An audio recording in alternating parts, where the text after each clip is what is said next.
Everyone remembers Ottoman history through great victories. Powerful sultans. Relentless expansion.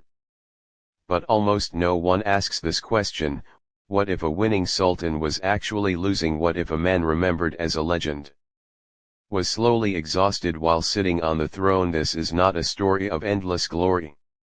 This is the story of a ruler who did not want war, but had no choice but to fight. When Murad II ascended the throne, the Ottoman Empire was strong. But it was also surrounded by enemies. Europe was restless. The Balkans were unstable. Threats came from every direction. Murad II understood one clear reality: if he stepped back, the empire would begin to fall apart. So he did what was necessary.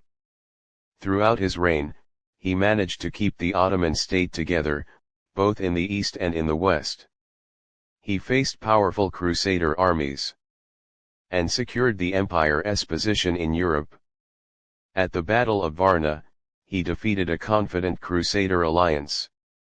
This victory changed the balance of power and secured the Ottoman future in the Balkans.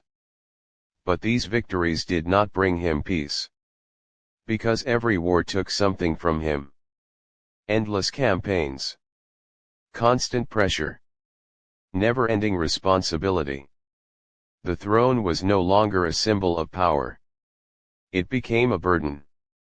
And Murad II made a decision, almost unheard of in Ottoman history. He stepped down from the throne. While still alive, while still victorious, he left the crown to his young son, Murad, and withdrew to Manisa. This was not weakness. It was exhaustion. But history does not allow rulers to rest. The young Murad struggled to carry the empire alone. Europe sensed opportunity once again. New threats began to rise. And Murad II was called back. He returned to the throne. Returned to the battlefield. Returned to war. Once again, he won.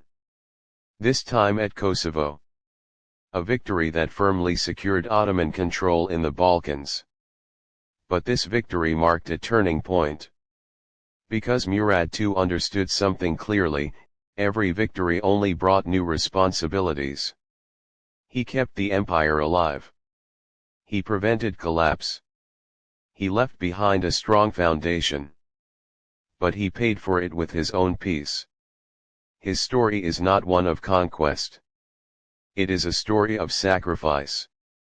And perhaps his greatest legacy is this: the rise of Murad the Conqueror was made possible by the heavy burden his father carried for years.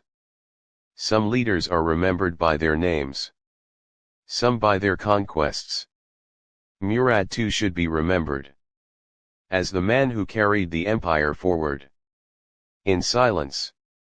Because sometimes, history is not shaped by glorious victories, but by quiet responsibility that no one applauds.